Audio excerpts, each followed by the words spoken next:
पूरे यहाँ से पास नहीं आना मेरे।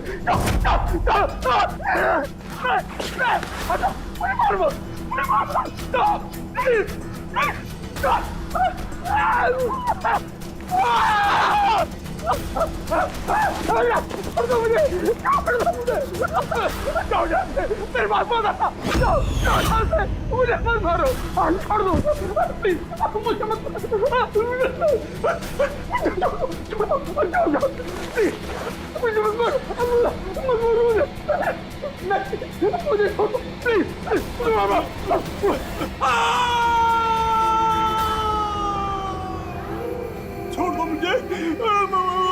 मारो मत मुझे।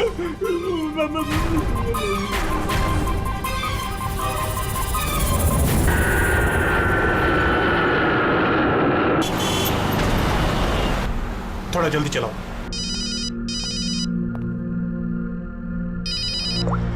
हेलो, इसवी प्रद्युमन है सर, एक खून हुआ है। खून हुआ? कौन बोल रहा है? शहर के मशहूर बिजनेसमैन जयंतीलाल जी का खून। जयंतीलाल जी का खून हुआ है? कौन बोल रहा है ये? देखिए सर, मैं कौन बोल रहा हूँ ये इंपॉर्टेंट नहीं है। इंपॉर्टेंट ये है कि सेठ जी का खून हुआ है और उनके घर वाले उनकी बॉडी को अंतिम संस्कार के लिए लेकर जा रहे हैं। देखिए सर, अगर बॉडी जल गई तो खूनी कभी नहीं पकड़ा जाएगा। आप देरी मत कीजिए प्लीज, जल्द से जल्द जाकर बॉडी जलाने से रोकिए। हेलो, आप कहां से बोल रहे हैं? कौन है आप? Hello, damn it.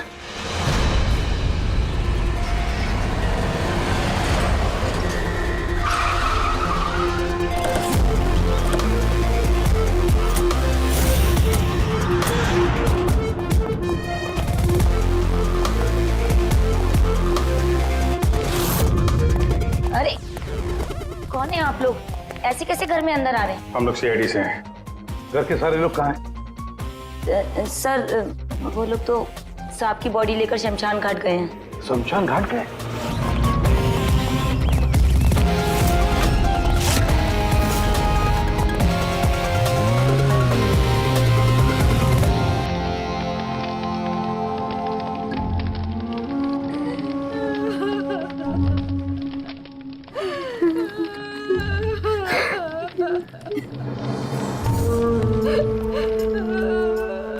क्या बताऊं मैं, यकीन नहीं हो रहा कि जयंती भाई अब हमारे बीच नहीं है।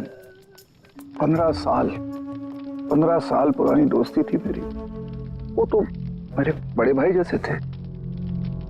पता नहीं ये सब कैसे अचानक से हो गया।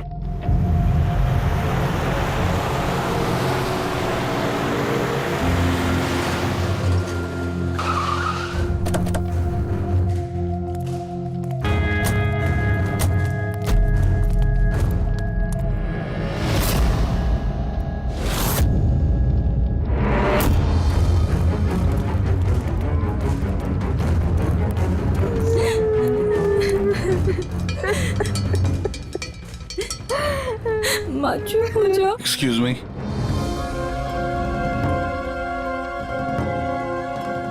देखिए हम लोग सीआईडी से हैं। हाँ? जयंतीलाल जी के परिवार वालों से मिलना चाहते हैं।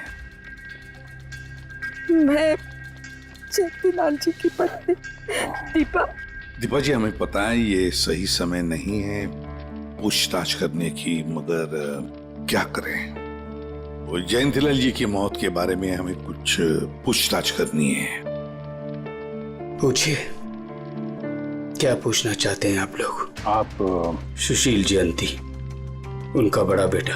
सुशील जी, हमें खबर मिली है कि आपके पिता की मौत एक नेचुरल डेथ नहीं थी, उनकी हत्या हुई है। क्या? ये कैसे हो सकता है? हम डॉक्टर सूरज, मैं जयंतीलाल का फैमिली डॉक्टर हूँ। मैंने ही कल रात उनको चेक करके उन्हें डेथ सर्टिफिकेट दिया था। He died a natural death। ये सही कह रहे हैं।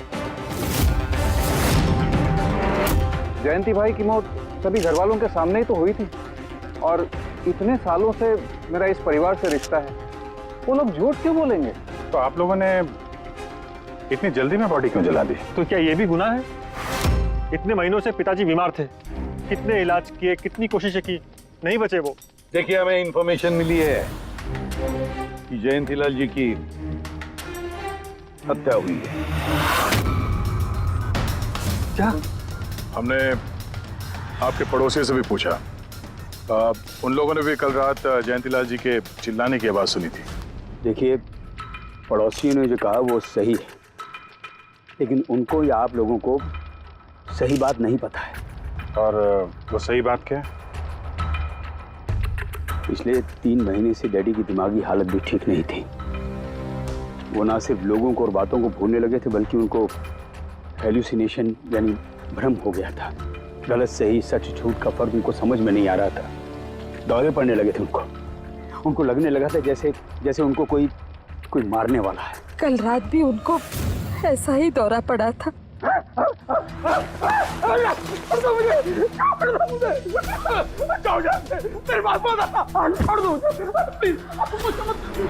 शांत, कूल। इंजेक्शन गई। Fast, come fast. डैडी, शांत, रिलैक्स। कुछ नहीं होता है। पापा संभालो अरे ये क्या कर रहे हो? बच्चों की तरह क्यों जिद कर रहे हो? सुशील जी, उनका स्लीव ऊपर करो। जाने दो, मुझे मारो। बस।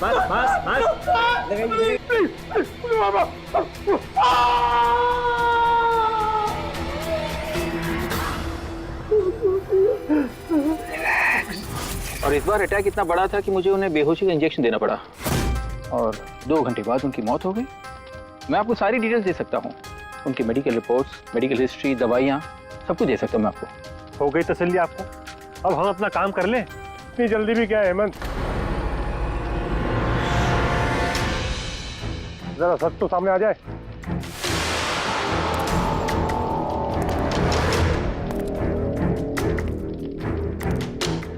आप सर, मेरा नाम मोहन, मैं जयंतीलाल जी का वकील। मैंने आपको फोन किया था सर।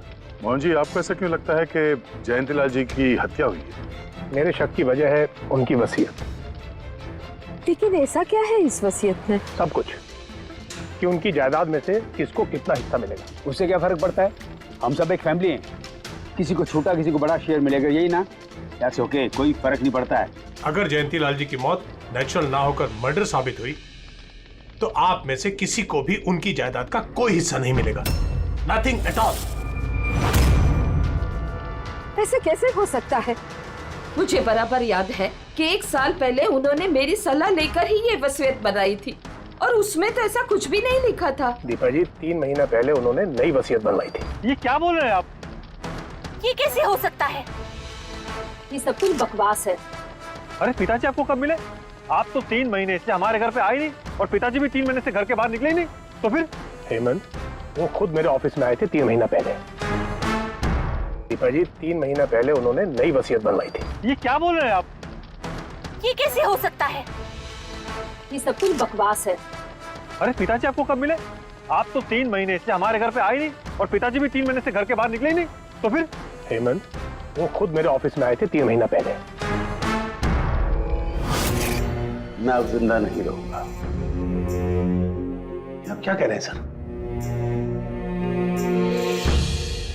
कोई मेरी जान लेना चाहता है, मुझे मार डालेगा। सर, कैसी बात कर रहे हैं आप? कौन है जो आपको मारना चाहता है? कोई अपना, मेरे परिवार के सदस्यों में कोई है। मुझे पूरा यकीन है कि मैं अब चंद दिनों का मेहमान हूं। सर, कौन है वो? कहा ना, कोई अपना। क्या सोच रहे हो? पुलिस के पास जाऊं? यही कहना चाहते हो? सर, मैं पुलिस को खबर करूं? नहीं, पुलिस वाले भी अब मुझे पागल समझेंगे। तुम मेरा एक काम करो मोहन, मेरा वसीयतनामा बदल डालो। अगर मेरी मौत हो जाती है और मौत के बाद ये साबित होता है कि उसका कारण मेरा परिवार है, तो मेरा बिजनेस, मेरा पैसा, मेरा कुछ भी परिवार के किसी भी सदस्य के नाम नहीं होगा। सर अगर परिवार के सदस्य को नहीं मिलेगा तो किसको मिलेगा?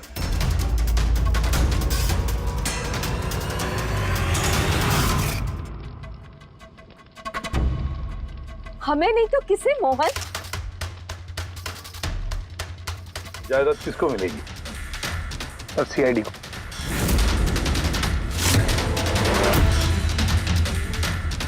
क्या बकवास कर रहे हैं आप? जी सर, अगर जयंतीलाल जी की मौत हत्या साबित होती है तो उनकी सारी जायदाद जो कि लगभग 5,000 करोड़ है वो सीआईडी को और पुलिस वेलफेयर डिपार्टमेंट को मिलेगी। ये क्या मजाक कर रहे हैं आप? ऐसा कैसे हो सकता है? हो सकता है अगर उनकी मौत हत्या साबित हुई तो। लेकिन उनकी तो हत्या हुई नहीं, हम वहीं तो थे। जो कुछ भी हुआ हमारे सामने हुआ है। उनकी हत्या हुई है या नहीं वो हम पता लगा लेंगे। अरे आप कैसे पता लगाएंगे? बॉडी तो है ही नहीं। बॉडी जल चुकी तो क्या हुआ, राख तो है। जब तक ये केस सुलझती नहीं तब तक जयंतीलाल जी की राख हमारी कस्टडी में रहेगी। अरे लेकिन सॉरी मैम।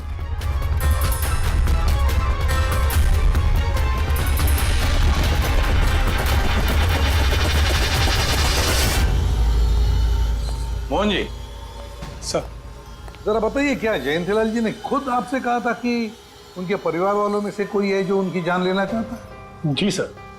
क्यों?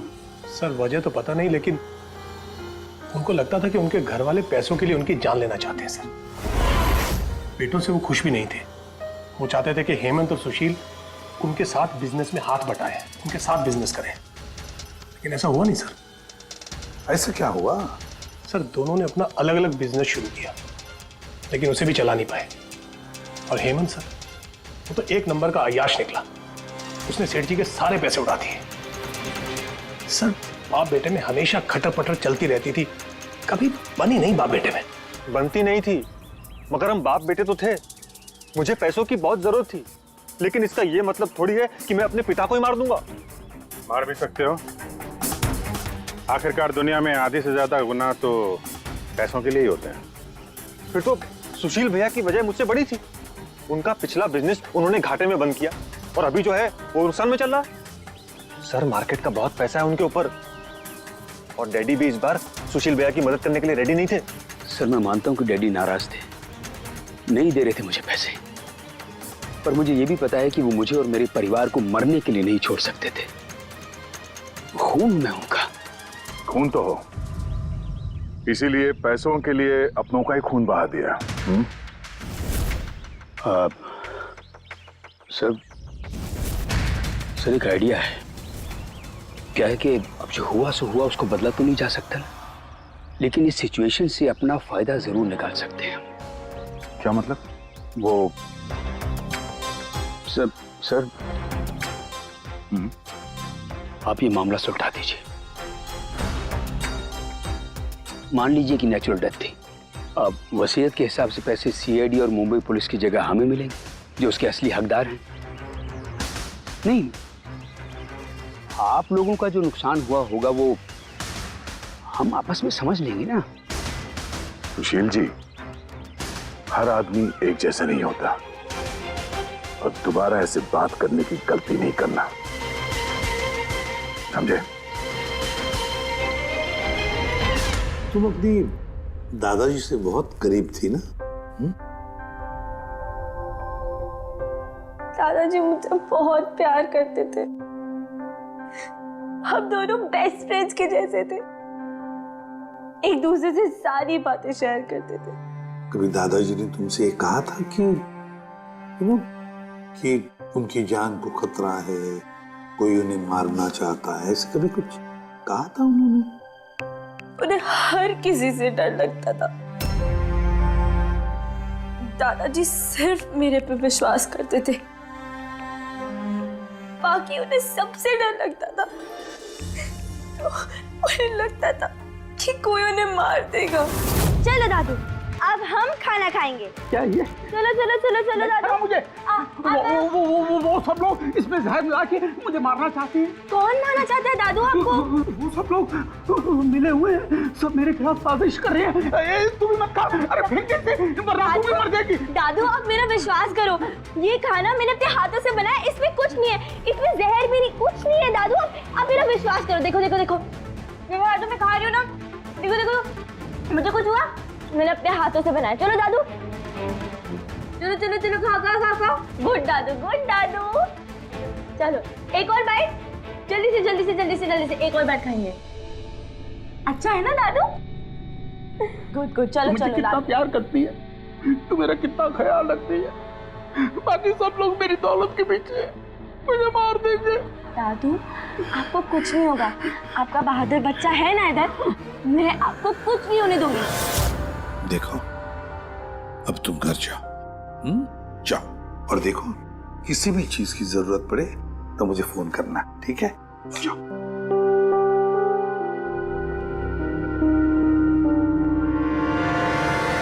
हाँ के बता, क्या निकला राख में से? बॉस, राख में से बड़ी जबरदस्त बात निकली है। हालांकि इस राख ने मुझे कम परेशान नहीं किया, लेकिन मैंने भी इसका मुंह खुलवा ही लिया, है ना? तो फिर बता दे यार। बताता तारिका। हाँ सर, हमने इस राख का स्पेक्ट्रोस्कोपी टेस्ट किया। फिर रिपोर्ट से बात साबित हो गई है बॉस कि जयंतीलाल की मौत नेचुरल नहीं है, जयंतीलाल को मारा ही गया। क्या कहा तुमने? जयंतीलाल की मौत नेचुरल डेथ नहीं थी? नहीं। कैसे सारंगे, कैसे मारा? लार्सनिक से। लार्सनिक? जयंतीलाल की राख में हमें लार्सनिक मिला है बॉस। राख में से लार्सेनिक? सर कुछ केमिकल्स और हेवी मेटल्स, धातु ऐसे होते हैं जो जलने पर भी नहीं खत्म होते। लार्सेनिक उनमें से एक है, इसलिए लाश के पूरी तरह जल जाने के बावजूद उसमें मौजूद लार्सेनिक जलाने और राख में ऐसे ही रहा।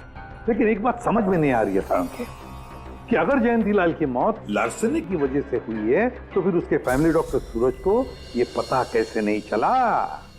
पता कैसे नहीं चला? उसने नेचुरल डेथ का सर्टिफिकेट इश्यू किया ही कैसे और क्यों?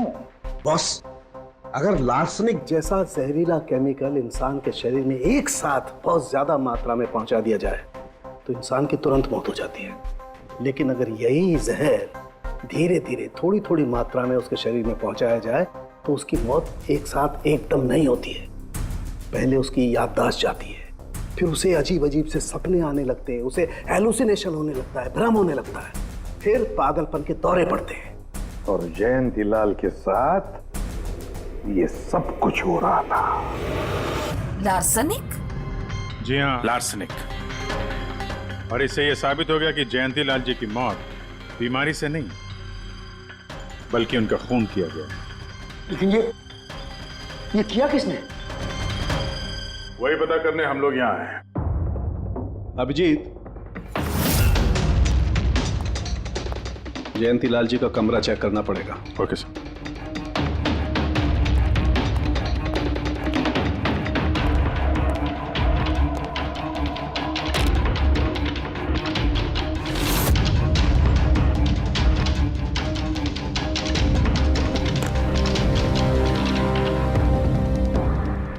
हम पे शक कर रहे हैं?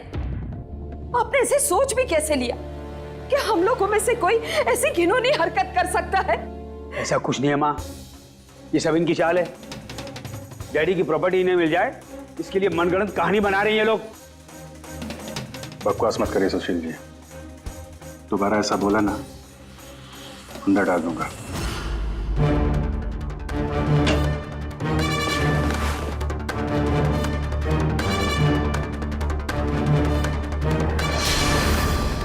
आप धमकाकर हमें चुप करा सकते हैं लेकिन कुछ साबित नहीं कर सकते। एग्जैक्टली। आप लोग ये सब कुछ इन 5,000 करोड़ के लालच में कर रहे हैं ना? बोल चुके आप लोग, अब बस सीआईडी को अपना काम करने दीजिए। क्या मजाक नहीं चल रहा है? एक आदमी का खून हुआ है, खून। तो आप सबकी भलाई इसी में है कि हमारे साथ कोऑपरेट करें। अच्छा, अब सीआईडी धमकाने भी लगी है।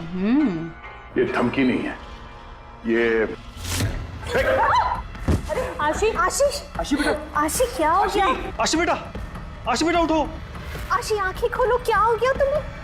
आशी आशी बेटा क्या हो गया? अरे जरा देखो इसे भी क्या हो गया मेरी बच्ची को। आशी क्या हुआ? आंखें खोलो हो गया। आशी बेटा, आशी बेटा आशी, आशी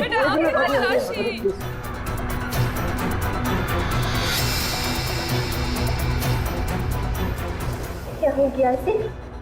आशी इसे हॉस्पिटल ले जाना पड़ेगा फौरन। हाँ पंकज,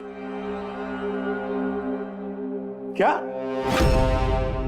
माय गॉड, ये अच्छा ठीक है। क्या हुआ? ये डॉक्टर सूरज ने आशी के कुछ टेस्ट किए थे, पता चला कि उसके खून में भी लार्सेनिक है।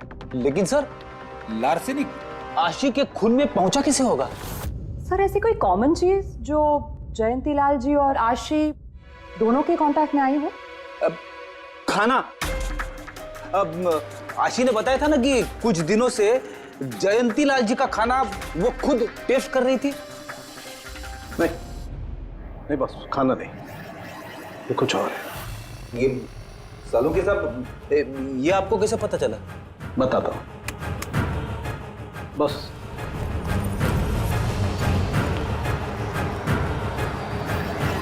ये है वो बाल जो हमें जयंतीलाल के हेयर ब्रश में से मिला है। अब लार्सेनिक तो अधिकतर नाखूनों में और बालों में ही जमा होता है, तो जब हमने इस बाल के छोटे छोटे टुकड़े करके एनालिसिस किया तो रिजल्ट आया ये। और सर हमने इन टुकड़ों का एटॉमिक अब्जॉर्प्शन टेस्ट किया तो पता चला कि दूसरे केमिकल्स के साथ साथ इसमें लार्सेनिक भी है। अब क्योंकि बाल धीरे धीरे बढ़ते हैं इसलिए हमने इस रिजल्ट को कैलेंडर के साथ टैली किया। बॉस, तब हमें पता चला कि जयंतीलाल को ये लार्सेनिक 8 से 10 दिन के गैप में दिया जा रहा। और 8-10 दिन के गैप में? इसका मतलब जो भी है, जयंतीलाल को हर 8-10 दिन के इंटरवल पर लार्सेनिक दे रहा था, धीरे धीरे मार रहा था। और इसकी शुरुआत हुई बॉस 3 महीने पहले। 3 महीने पहले? सर हाँ, फिर तो खूनी जयंती लाल जी के घर वालों में से कोई नहीं होगा। परिवार वाले 8-10 दिन तक इंतजार क्यों करेंगे? एक ही बार में मार देंगे। फ्रेडी, परिवार वाला भी तो जयंतीलाल को धीरे धीरे मार सकता है ताकि किसी को उस पर शक ना हो। सर पिछले 3 महीने से कुछ मसाज करने वाले आ रहे थे, मैंने बताया तो था आपको। हाँ, चेक कर चुके हम उनको। उनके अलावा और कोई आता था क्या? कोई एक हो तो बताऊं। उनके दोस्त, पुराने बिजनेस पार्टनर और ऑफिस के स्टाफ वगैरह बहुत सारे लोग आते रहते थे घर पे। जी, डैडी बहुत सोशल थे, लोगों से मिलना जुलना, पार्टीज में जाना उनको बहुत अच्छा लगता था। इसीलिए जब उन्होंने बाहर जाना बंद कर दिया तो लोग उनसे मिलने घर पर आने लगे। लेकिन इन लोगों को हम अच्छी तरह से जानते हैं सर, इनमें से कोई ऐसा नहीं कर सकता है। भाभी देखिए ना, ये कैसा निशान लगा है। 4 बार धोया, 4 बार छुटाया, फिर भी नहीं हट रहा। अरे ठीक से धो ले, साफ हो जाएगा। अरे भाभी कितनी बार रगड़ा, नहीं जा रहा। और जाएगा भी नहीं, क्योंकि ये दाग खून का है। खून? जी हाँ। सुनिए, आपके कुर्ते पे ये खून का दाग कहाँ से आया? आपको कहीं चोट लगी है क्या? क्या हुआ आपको? मुझे नहीं पता। अरे मुझे मेरे कुर्ते पर कहाँ से आया? मैं खुद हैरान हुआ था कल जब मैंने इसे देखा। तो कल लगी आपको ये चोट? नहीं, मुझे कोई चोट नहीं लगी। हाँ, जब मैं कल लोगों से मिल रहा था तब ये खून का दाग लगा मुझे।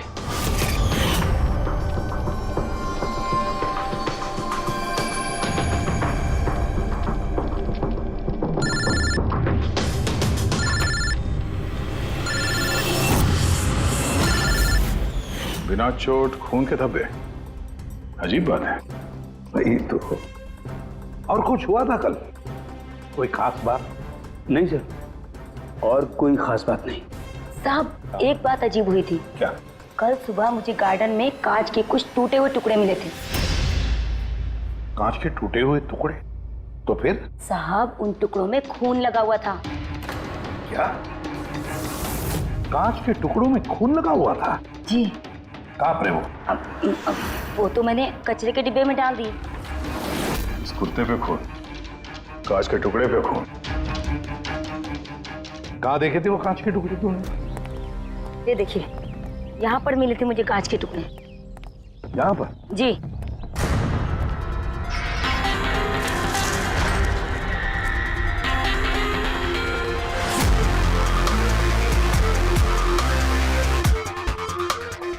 टूटा हुआ बल्ब है सर। बल्ब का टुकड़ा मिला क्या उसको?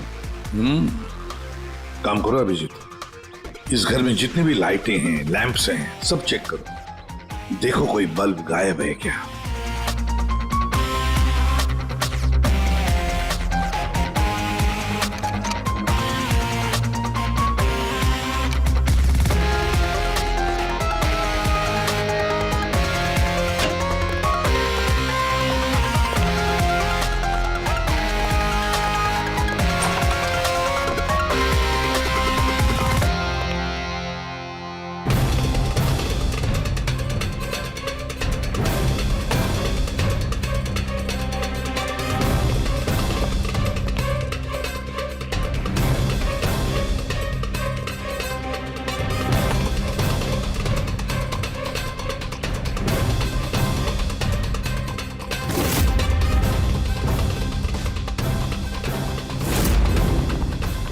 सर, सब जगह देख लिया, कांच का टूटा हुआ सामान कहीं पे भी नहीं है।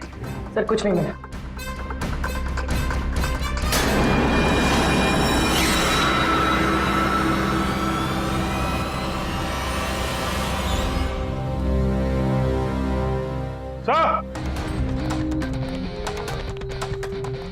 अभिजीत, ये सही, ये देखिए, यहाँ का बल्ब गायब है।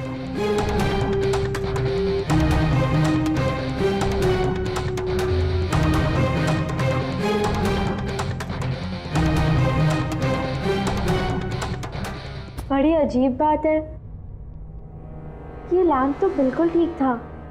मैं और दादू इस लैम्प के नीचे काम भी किया करते थे,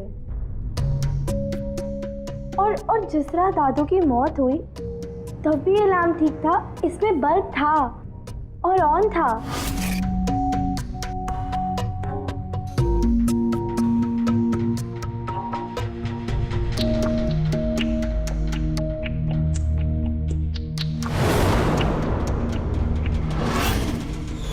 तो फिर इस लैंप से बल्ब अचानक गायब कैसे हो गया?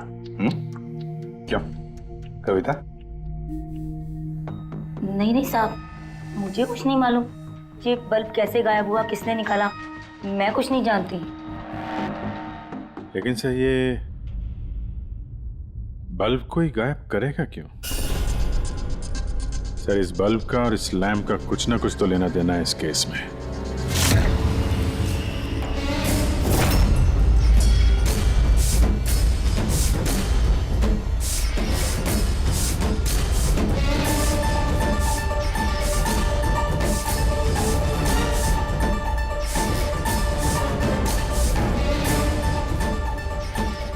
बॉस, ये धब्बे देख रहे हो? ये धब्बे लार्सनिक के हैं। लेकिन ये लार्सनिक के धब्बे पूरे लैंप पर कैसे है? बॉस, हुआ ये होगा, खूनी जयंतीलाल जी के घर पे आता होगा हर 8 या 10 दिन में। नमस्ते साहब। साहब ऊपर है अपने कमरे में।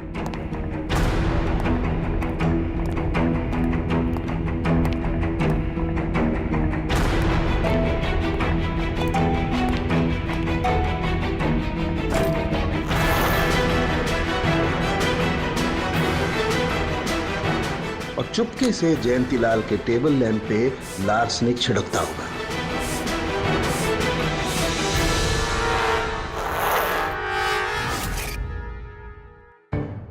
शायद जयंतीलाल जी हमेशा इस टेबल पर बैठ करके काम किया करते थे।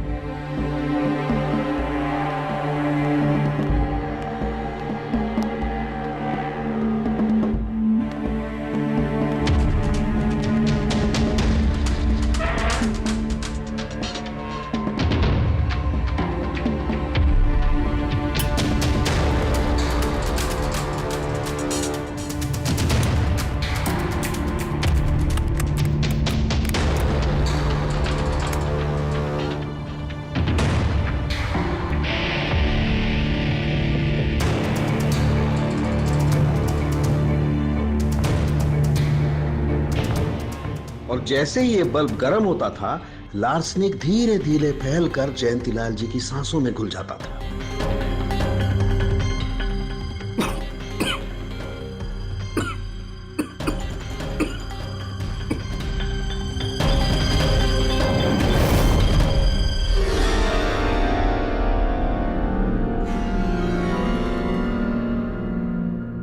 सालू के साथ आशी को लार्सेनिक का इतना असर क्यों नहीं हुआ? उसे लार्सनिक का इतना असर इसलिए नहीं हुआ फ्रेडी, क्योंकि वो यहां हमेशा नहीं रहती थी। कभी कभी आती थी अपने दादाजी के पास। यार ये जो भी कोई है, इस जयंतीलाल के और घर वालों के करीब का ही कोई है, इसलिए वो जयंतीलाल के मौत के वक्त यहां मौजूद था, और मौत होने के बाद में सबूत मिटाने के लिए उसने उस लैंप में से वो बल्ब निकालकर अपने जेब में रख दिया होगा, और फिर सभी घर वालों से मिलते वक्त सुशील जी को भी अपने गले लगा लिया।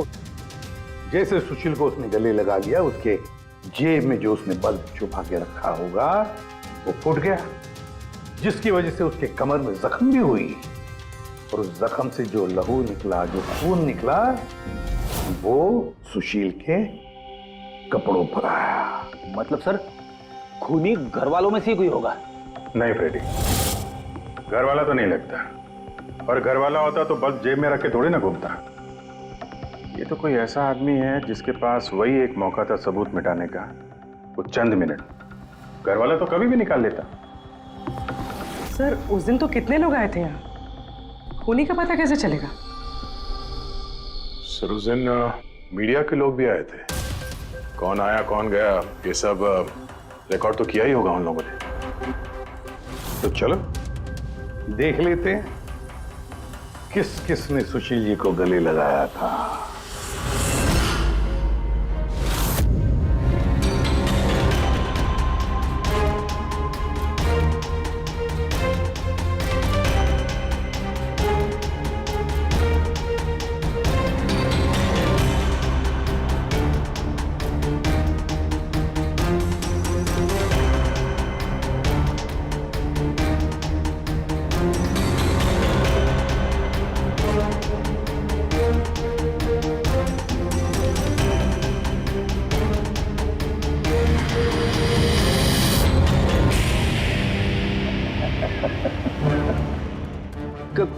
क्या हुआ सर?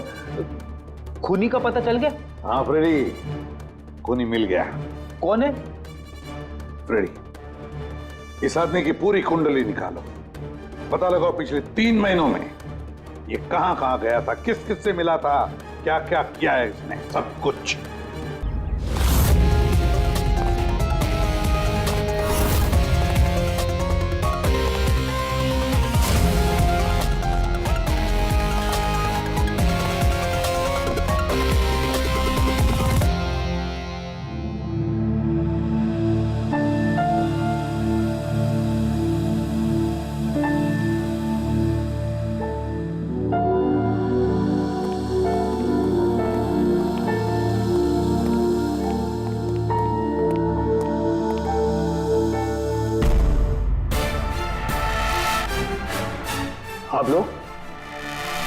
आप लोग फिर यहाँ हैं? खूनी का तो पता चला नहीं होगा, कुछ छानबीन रहेगी होगी। नहीं नहीं सुशील जी, कोई छानबीन नहीं बची है, खूनी का पता चल गया है, और खूनी अभी इसी वक्त यहां हम सब के बीच मौजूद है। क्या? कौन है वो?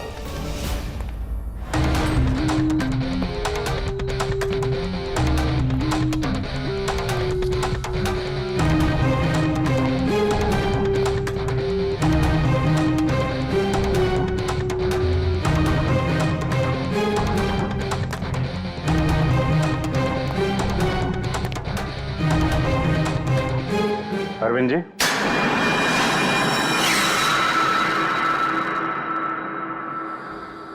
जरा उठेंगे आप? मैंने क्या किया? अरविंद जी, आपने क्या किया इसका तो पता हमने लगा ही दिया है। बस अब आपके कारनामे हम आप ही के मुंह से सुनना चाहते हैं। क्या बकवास है ये? आप मुझ पर इल्जाम लगा रहे हैं। आपको क्या लगता है कि मैंने जयंती को मारा? अभिजीत, मौका मिला था, मान जाते तो सबके सामने कपड़े नहीं उतरते। जरा एक कुर्ता उठाना। क्यों? अरे उठाओ सर। क्यों?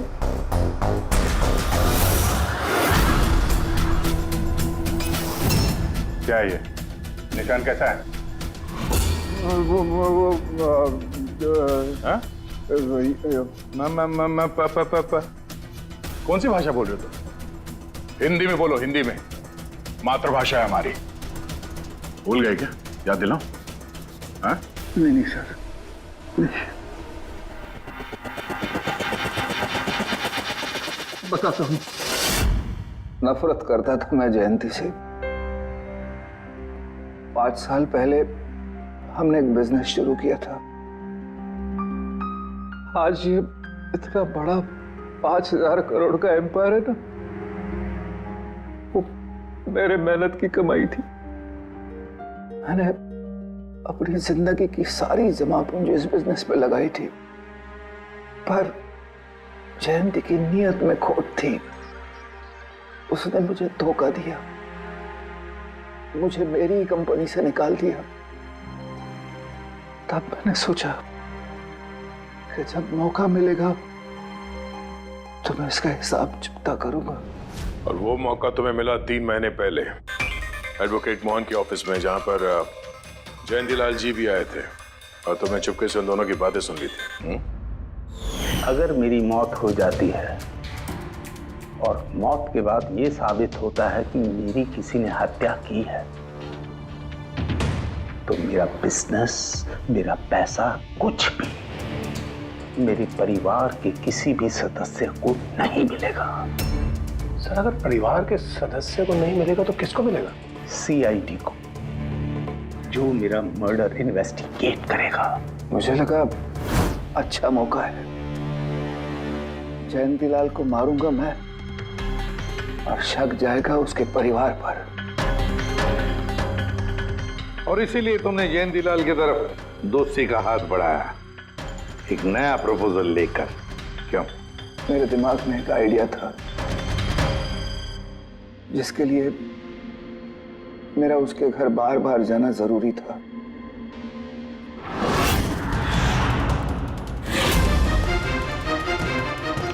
साहब ऊपर है अपने कमरे में।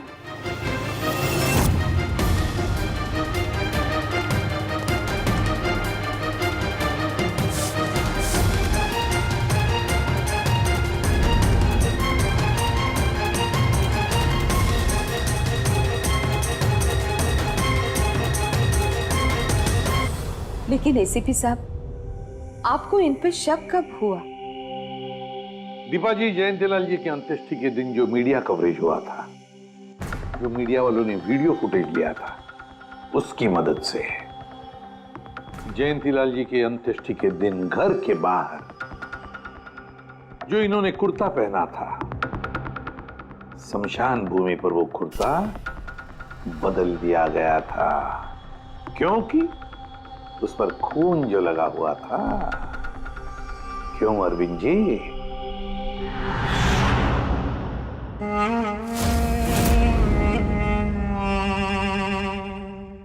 अरविंद जी, बदले की आग में तुमने जयंतीलाल का खून कर दिया। क्या मिला तुम्हें? कैसा सुख मिला? गलत किया तुमने, गलत किया। रेडी? थैंक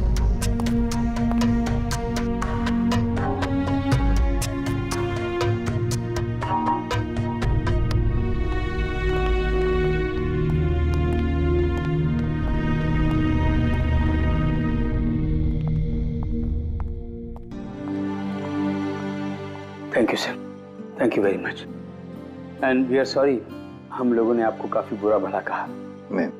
दरअसल हमें लगा कि पैसों के चक्कर में आप हम परिवार वालों को इस केस में कल्प्रिट बनाने की कोशिश कर रहे हैं। नहीं, कोई बात नहीं। एसीपी साहब, मैं मेरे पति की अंतिम इच्छा पूरी करना चाहती हूँ। सीआईडी और पुलिस वेलफेयर फंड में मैं डेफिनेटली डोनेट करूंगी। Thank you very much, thank you. Thank you so much sir कि आपने मेरे दादू को इंसाफ दिलाया। God bless you.